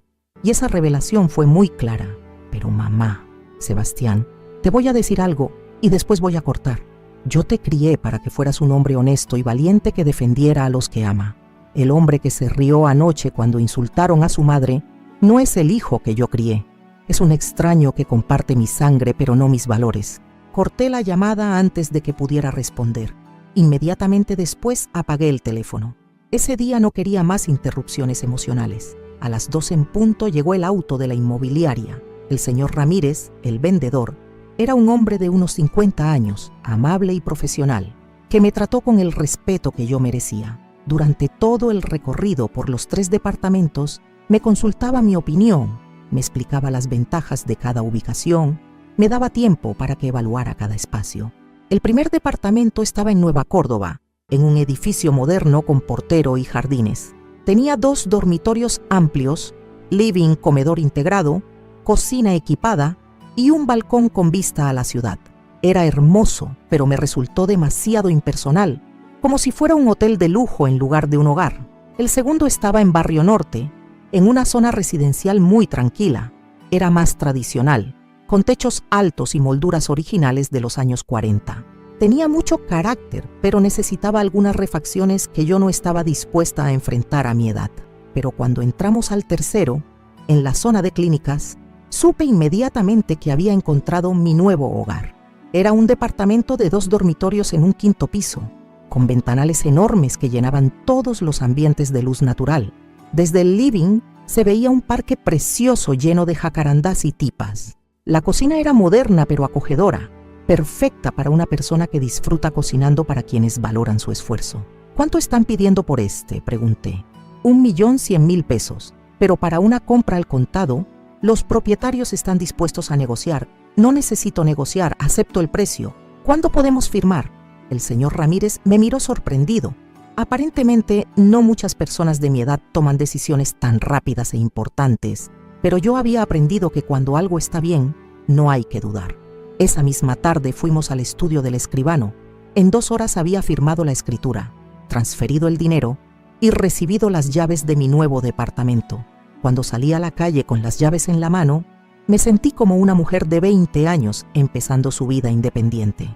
El lunes 26 confirmé la mudanza para el martes. La empresa envió 3 empleados muy eficientes que empacaron todas mis pertenencias en menos de 6 horas. Fue emocionante ver cómo mi vida cabía en cajas etiquetadas. Ropa de cama, libros, vajilla, recuerdos. Cada caja representaba un capítulo de mi historia que estaba llevando hacia un futuro mejor. Mientras empacaban, sonó varias veces mi teléfono. Era Sebastián, insistiendo en verme antes de que me fuera. No contesté ninguna llamada. Había tomado una decisión y no iba a permitir que las manipulaciones emocionales me hicieran retroceder. El martes por la mañana, cuando el camión se llevó la última caja, hice un recorrido final por la casa vacía. Cada habitación estaba llena de recuerdos. El cuarto donde había criado a Sebastián, la cocina donde habíamos desayunado juntos durante años, la sala donde habíamos visto películas los domingos por la tarde. Pero en lugar de nostalgia, lo que sentí fue gratitud. Esa casa había cumplido su propósito. Me había dado refugio cuando lo necesité. Me había permitido criar a mi hijo. Había sido testigo de momentos felices. Ahora era hora de que otra familia la llenara de nuevas historias. Cerré la puerta por última vez. Puse la llave en el buzón para el nuevo propietario, que la compraría en pocas semanas, y me subí al remis que me llevaría a mi nueva vida. El departamento en Córdoba era aún más hermoso de lo que recordaba. La luz de la mañana entraba por todos los ventanales, creando un ambiente cálido y acogedor. Los empleados de la mudanza acomodaron los muebles exactamente donde yo quería, desarmaron las cajas, y en pocas horas mi nuevo hogar estaba funcionando perfectamente. Esa primera noche en mi departamento nuevo fue mágica. Preparé una cena simple para mí sola, puse música suave, me serví una copa de vino y cené en mi nuevo comedor mirando las luces de la ciudad. Por primera vez en años, no tuve que preocuparme por cocinar para gente que no valoraba mi esfuerzo. No tuve que caminar en puntas de pie en mi propia casa. No tuve que sentirme como un estorbo. Los primeros días fueron de adaptación, pero una adaptación gozosa. Descubrí que había una panadería excelente a 2 cuadras, que el supermercado del barrio tenía productos frescos y empleados amables, que el parque de enfrente se llenaba de familias los fines de semana. A la semana de mudarme conocí a mi vecina del al lado. Se llamaba Elena, tenía 72 años, era viuda como yo, y había sido secretaria en un ministerio provincial durante 30 años. Nos hicimos amigas inmediatamente. Ella me invitó a tomar té y yo le preparé unas masas caseras que la dejaron encantada. Amparo, haces las mejores masas que he probado en mi vida. ¿Me enseñarías la receta? Esas palabras fueron como música para mis oídos. Durante meses había escuchado quejas sobre mi comida y de repente había alguien que genuinamente apreciaba lo que yo preparaba con amor. Elena me presentó a otras vecinas del edificio. Estaba Marta, una señora de 69 años que había sido enfermera y que organizaba caminatas grupales por el parque. También estaba Rosa, de 65 años, que había trabajado en un banco y que tenía una biblioteca personal impresionante. Las 4 nos convertimos en un grupo de amigas inseparables. Comenzamos a reunirnos todas las tardes en el departamento de una de nosotras. Hablábamos de nuestras vidas, compartíamos recetas, planificábamos excursiones a lugares cercanos. Marta organizó un viaje a las Sierras Chicas. Rosa propuso un tour por las estancias jesuíticas. Elena sugirió una visita a los museos del centro. Por primera vez en décadas, mi agenda social estaba llena. Tenía actividades que esperaba con ansias, amigas que valoraban mi compañía, planes que me emocionaban. Era la vida social que nunca había tenido, porque siempre había estado demasiado ocupada cuidando a otros. Sebastián siguió llamándome durante las primeras semanas, pero yo no contestaba. Después, empezó a mandar mensajes de texto, primero pidiendo perdón, después rogando que habláramos, finalmente amenazando con venir a buscarme. Bloqueé su número. A los 2 meses de mi mudanza, Elena me contó que un hombre había estado preguntando por mí en portería. Por la descripción, era claramente Sebastián. Le pedí al portero que no diera información sobre mí a nadie y que si volvía a aparecer, llamara a la policía. No era crueldad lo que me motivaba, era autoprotección. Había descubierto que para construir una vida nueva y saludable, a veces es necesario podar despiadadamente las relaciones que nos lastiman, aunque sean con personas que supuestamente nos aman. 3 meses después de mudarme, recibí una llamada de la inmobiliaria avisándome que habían vendido mi casa de Villa Carlos Paz. El comprador había pagado 600,000 pesos, exactamente el precio que yo había pedido. Con el dinero de la venta y lo que me había sobrado de la compra del departamento, tenía más de 1 millón de pesos en el banco. Esa cantidad de dinero me daba una seguridad económica que nunca antes había tenido. Podía vivir cómodamente con mi jubilación y mantener los ahorros intactos para cualquier emergencia de salud o viaje que quisiera hacer. A los 6 meses, mi nueva vida estaba completamente consolidada. Había decorado el departamento con plantas, cuadros y objetos que reflejaban mi personalidad.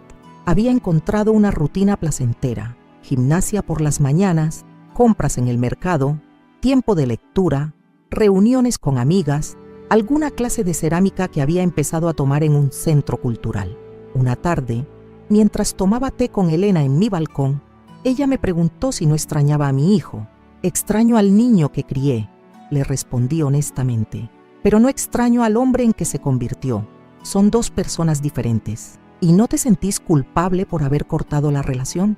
Al principio sí, pero después entendí algo importante. Sentir culpa por poner límites sanos es una forma de manipulación emocional que nos hacemos a nosotras mismas. Nadie tiene derecho a maltratarnos, ni siquiera nuestros hijos. Elena asintió pensativamente. Ella también tenía una relación complicada con uno de sus hijos, y mi experiencia le había dado perspectiva sobre su propia situación. Al año de vivir en Córdoba, mi transformación era total. Había perdido 5 kilos caminando por el parque, tenía la piel más luminosa, me vestía mejor, sonreía más, pero el cambio más importante era interno. Había recuperado mi autoestima. Durante décadas había creído que mi valor como persona dependía de cuánto pudiera sacrificarme por otros. Había confundido el amor con la abnegación, la maternidad con la anulación personal. Ahora entendía que cuidar de mí misma no era egoísmo, era responsabilidad. Una mañana de primavera, mientras regaba mis plantas en el balcón, vi pasar por la calle una mujer mayor caminando encorvada, con ropa descuidada y expresión triste. Inmediatamente pensé, así me veía yo hace un año. La diferencia era abismal. Esa misma semana, Marta me propuso que escribiéramos nuestras memorias en un taller literario para adultos mayores. Amparo, vos tenés una historia increíble que contar. Una historia de reinvención, de dignidad recuperada. Acepté la propuesta y comencé a escribir mi historia. No para quitar culpas ni para vengarme, sino para procesar todo lo que había vivido y ayudar a otras mujeres que pudieran estar pasando por situaciones similares. Escribir me ayudó a entender que lo que me había pasado no era excepcional. Muchas mujeres de mi generación habían sacrificado tanto por sus familias que habían perdido su identidad personal. Muchas seguían aceptando maltratos por miedo a quedarse solas. Mi historia podía ser útil para mostrar que nunca es tarde para elegir la dignidad. A los 2 años de mi mudanza, mi vida era irreconocible. Tenía amigas verdaderas que me apreciaban por quien era, no por lo que podía hacer por ellas. Tenía actividades que me llenaban de energía. Tenía una casa que era realmente mía, donde nadie me hacía sentir incómoda. Tenía paz mental y estabilidad emocional. Sebastián dejó de intentar contactarme después del primer año. Supongo que finalmente entendió que mi decisión era definitiva, o tal vez encontró otra fuente de apoyo económico y ya no me necesitaba. De vez en cuando, Elena me pregunta si no me gustaría intentar una reconciliación. Mi respuesta es siempre la misma. El perdón no significa volver a exponerte al maltrato. Perdoné a Sebastián por mi propia paz mental, pero eso no significa que tenga que darle la oportunidad de lastimarme nuevamente. Ahora, cuando miro hacia atrás, no siento rencor por lo que pasó. Lo que pasó fue necesario para que yo descubriera quién realmente era debajo de todas las capas de sacrificio y abnegación. Fue necesario para que aprendiera a valorarme, a respetarme, a priorizarme. La mujer que vive en este departamento luminoso de Córdoba no se parece en nada a la mujer que preparó esa cena de Nochebuena hace 2 años. Esa mujer vivía para otros. Esta mujer vive para sí misma y por primera vez en su vida adulta es completamente feliz. Cada mañana cuando me levanto y veo el sol entrando por mis ventanales, siento gratitud por haber tenido el coraje de cambiar mi vida cuando todavía era tiempo, porque descubrí algo fundamental. Nunca es tarde para empezar de nuevo cuando se trata de recuperar tu dignidad. Y aquí estoy, querida gente que me está escuchando, contándoles esta historia que cambió completamente mi vida a los 68 años de edad. Han pasado ya 2 años y medio desde aquella Nochebuena terrible que se convirtió en el mejor regalo que pude recibir. aunque en ese momento no lo sabía, porque a veces las peores experiencias son las que nos empujan hacia las mejores decisiones. Cuando comencé a relatarles esta historia al principio del video, muchos de ustedes probablemente pensaron que era una anciana que había exagerado, que había tomado una decisión demasiado drástica por un momento de enojo. Pero ahora que conocen todos los detalles, ahora que saben todo lo que había detrás de esa humillación, espero que entiendan que no fue una reacción impulsiva, fue el resultado de años de falta de respeto acumulada que finalmente explotó esa noche. La historia que les conté no es solo mi historia, es la historia de miles de mujeres de mi generación que se sacrificaron tanto por sus familias que perdieron su propia identidad en el camino. Es la historia de madres que confundieron el amor incondicional con la aceptación del maltrato. Es la historia de abuelas que creen que deben aguantar cualquier cosa con tal de no quedarse solas. Durante 50 años de mi vida, creí que mi valor como persona dependía de cuánto pudiera dar a otros, especialmente a mi hijo. Trabajé como una mula para darle la mejor educación. Me privé de todo para que él tuviera lo mejor. Postergué mi propia felicidad creyendo que su éxito sería mi recompensa. Pero lo que descubrí esa noche de Navidad fue que había criado a un hombre que me veía como una fuente de recursos, no como una persona que merecía respeto. Sebastián no era malo por naturaleza. Simplemente había aprendido que podía tomar todo lo que yo ofrecía sin dar nada a cambio, porque yo nunca había puesto límites. Valentina tampoco era un monstruo. Era una mujer que había aprendido que podía tratar mal a su suegra porque su marido no la iba a defender. Los dos eran producto de mi propia falta de amor propio, porque esa es la verdad dura que tuve que aceptar. Durante décadas yo les enseñé a tratarme mal. Cada vez que acepté una falta de respeto sin protestar, cada vez que puse sus necesidades antes que las mías sin reciprocidad, cada vez que perdoné un maltrato sin exigir un cambio real, les estaba dando permiso para seguir lastimándome. La noche que los eché de mi casa no fue la noche que destruí mi familia. Fue la noche que dejé de permitir que ellos destruyeran mi dignidad. Fue la noche que decidí que merecía algo mejor que migajas de afecto a cambio de una vida entera de sacrificio. ¿Y saben qué descubrí cuando tomé esa decisión? Descubrí que la vida después de los 60 puede ser la etapa más hermosa de todas si uno tiene el coraje de vivirla para sí mismo. Descubrí que la independencia económica que había logrado con tanto esfuerzo me daba la libertad de elegir con quién quería compartir mi tiempo. Descubrí que hay mucha gente buena en el mundo dispuesta a valorar la amistad sincera. Mis nuevas amigas en Córdoba me trataban con el respeto que mi propia familia me había negado. Elena, Marta y Rosa me escuchaban cuando hablaba, valoraban mis opiniones, apreciaban mi cocina, disfrutaban mi compañía. Por primera vez en años, yo no era una carga para nadie. Era una compañera deseada, una amiga querida, una vecina apreciada.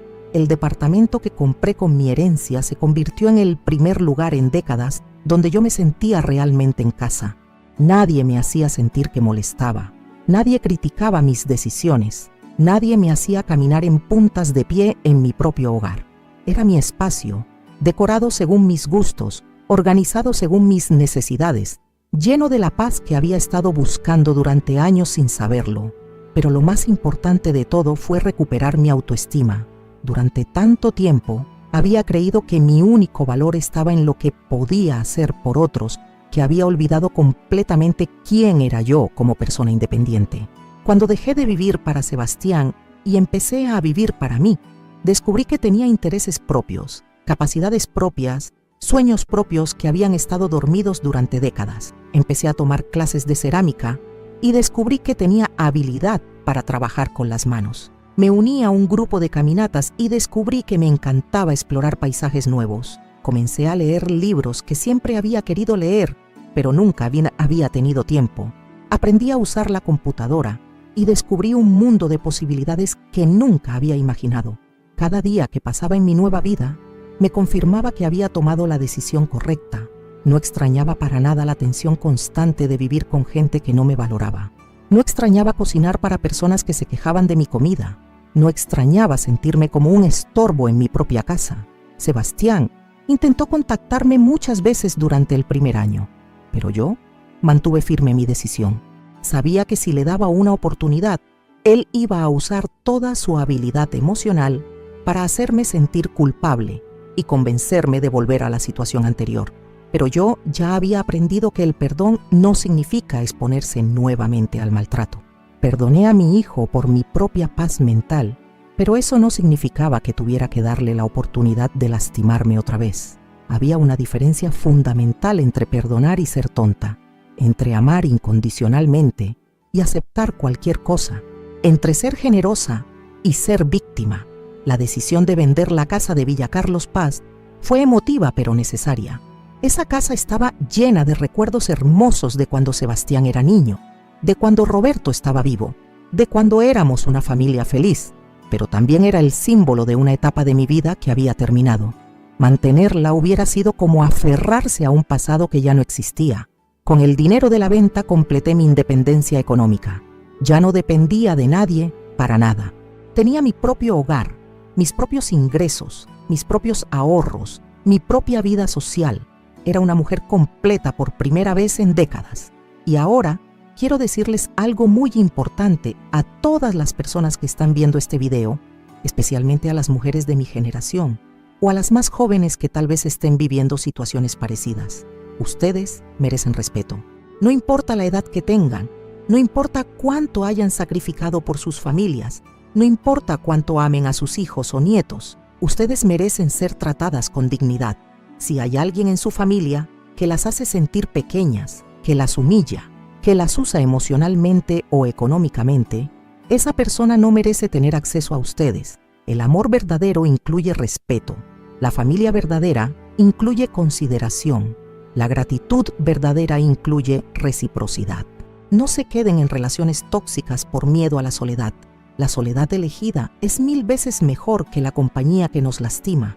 Y además, cuando una se respeta a sí misma, atrae personas que también la respetan. Cuando una se valora, encuentra gente que también la valora. Tampoco se queden por dependencia económica. Si es posible, busquen la manera de generar ingresos propios, de tener ahorros propios, de ser independientes financieramente.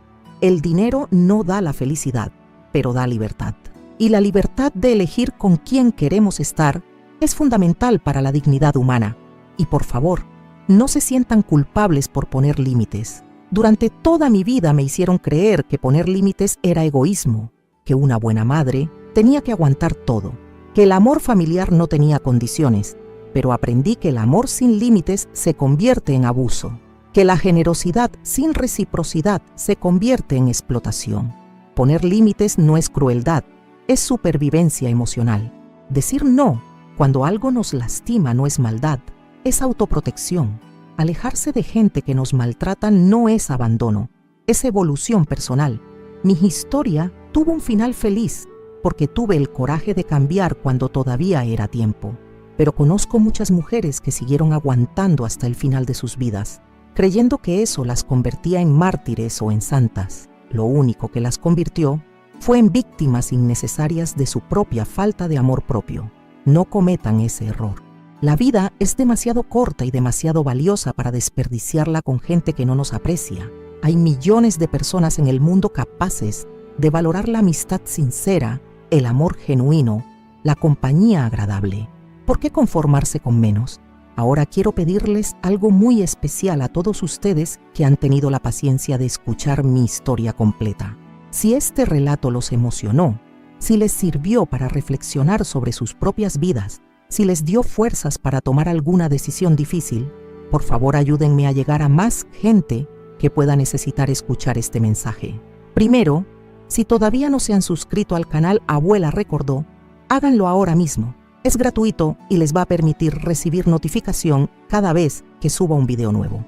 Tengo muchas otras historias para contarles, historias de mujeres que también tuvieron el coraje de cambiar sus vidas, historias de superación, de dignidad recuperada, de segundas oportunidades. Segundo, por favor, denle like a este video. El botón de me gusta es muy importante para que el algoritmo de YouTube muestre este contenido a más personas. Cada like que ustedes me dan significa que mi historia puede llegar a otra mujer que tal vez esté viviendo una situación similar y necesite escuchar que sí se puede cambiar. Tercero, y esto es muy importante para mí, comenten. Quiero leer todos sus comentarios. Quiero saber si se identificaron con alguna parte de mi historia. Quiero saber si ustedes o alguien que conocen pasó por algo parecido. Quiero saber qué opinan de las decisiones que tomé. Quiero saber de qué ciudad o país me están viendo. Comenten también si ustedes alguna vez tuvieron que alejarse de familiares que las maltrataban. Comenten si conocen a alguna mujer mayor que esté aguantando situaciones de falta de respeto. Comenten qué les pareció la actitud de Sebastián y Valentina. Comenten qué harían ustedes en mi lugar. Sus comentarios no solo me emocionan a mí, sino que también ayudan a crear una comunidad de apoyo, donde las mujeres pueden sentirse menos solas con sus experiencias. Cuando una persona cuenta su historia en los comentarios, otras se animan a contar las suyas, y así se crea una red de contención muy hermosa. También quiero pedirles que vean los otros videos del canal Abuela Recordó. Tengo historias de mujeres que descubrieron infidelidades después de décadas de matrimonio y decidieron empezar de nuevo. Tengo historias de abuelas que se defendieron de nueras abusivas. Tengo historias de señoras que encontraron el amor después de los 70 años. Cada historia es diferente, pero todas tienen algo en común. Son historias de mujeres que decidieron que merecían algo mejor y tuvieron el coraje de buscarlo. Son historias que demuestran que nunca es tarde para ser feliz si una está dispuesta a hacer los cambios necesarios. Y ahora viene algo muy importante que quiero pedirles. Hacer estos videos me lleva mucho tiempo y esfuerzo. Tengo que investigar cada historia, escribir los guiones, grabar el audio, editar el material, subir los videos, responder comentarios. Es prácticamente un trabajo de tiempo completo. Además, mantener el canal tiene costos. Necesito pagar el software de edición, el hosting del contenido, el equipo de grabación, la conexión a internet de alta velocidad. Todo esto suma bastante dinero cada mes. Por eso les pido que si esta historia los ayudó de alguna manera, si les dio fuerzas o esperanza, si les sirvió para tomar alguna decisión importante, consideren ayudarme a través del botón Gracias que aparece debajo del video. Es una forma de donar dinero directamente al canal para ayudar con todos estos costos. Cualquier cantidad que puedan aportar me ayuda muchísimo, desde el equivalente a un café hasta lo que puedan y quieran dar. No es obligatorio para nada, pero sí es muy valorado. Cuando ustedes contribuyen con Gracias, me están permitiendo dedicar más tiempo a preparar contenido de calidad, a traerles más historias, a mantener la frecuencia de videos diarios.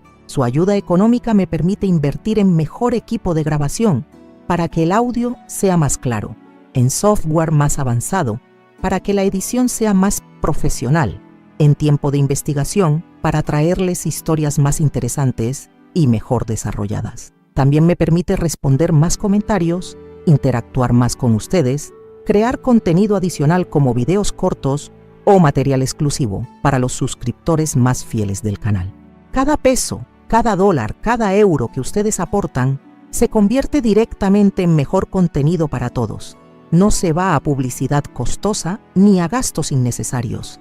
Se invierte completamente en hacer crecer esta comunidad de mujeres que se apoyan mutuamente. Además, cuando ustedes contribuyen económicamente al canal, me están dando un mensaje muy claro, que este contenido tiene valor, que estas historias valen la pena, que el tiempo que dedico a este proyecto está bien invertido. Eso me motiva enormemente a seguir adelante incluso cuando es difícil, porque les voy a ser sincera, hay días que es agotador recordar momentos dolorosos para convertirlos en contenido. Hay días que leer algunos comentarios duros me afecta emocionalmente. Hay días que siento que tal vez no vale la pena tanto esfuerzo. Pero después leo comentarios de mujeres que me cuentan que mi historia las ayudó a poner límites con hijos abusivos o que finalmente tuvieron el coraje de separarse de esposos que las maltrataban o que decidieron mudarse para estar más cerca de gente que las valora. Y entonces entiendo que todo este trabajo tiene sentido. Por eso su apoyo, tanto emocional como económico, es tan importante para mí. Me permite mantener este proyecto vivo, creciendo, llegando cada vez a más personas que pueden necesitar escuchar estos mensajes de empoderamiento femenino. Así que si pueden y quieren ayudar, usen el botón Gracias. Si no pueden aportar dinero, no se preocupen para nada. Su suscripción, sus likes, sus comentarios y su difusión del canal también son formas muy valiosas de apoyo. Para terminar, quiero dejarles un mensaje muy claro. Ustedes tienen el poder de cambiar sus vidas en cualquier momento. No importa la edad que tengan. No importa cuán complicada sea su situación. No importa cuánto tiempo hayan pasado aceptando menos de lo que merecen. Si yo pude reinventarme a los 68 años después de una vida entera de sacrificios mal valorados, ustedes también pueden. Si yo pude encontrar la felicidad viviendo para mí misma después de décadas viviendo para otros, ustedes también pueden. Lo único que necesitan es decidir que merecen respeto y estar dispuestas a hacer los cambios necesarios para conseguirlo. No va a ser fácil, va a requerir coraje, va a implicar pérdidas dolorosas, pero del otro lado las espera una vida de dignidad, paz y relaciones saludables. Nos vemos en el próximo video del canal Abuela Recordó con otra historia que espero que las inspire tanto como esta. Muchas gracias por acompañarme en este relato, por sus comentarios, por su apoyo y por ser parte de esta hermosa comunidad de mujeres que decidieron no conformarse con menos de lo que merecen. Recuerden, suscríbanse, comenten, denle like, vean los otros videos y si pueden, ayúdennos con gracias. Su apoyo hace posible que estas historias sigan llegando a mujeres que necesitan escucharlas. Hasta la próxima y que tengan una vida llena de dignidad y respeto.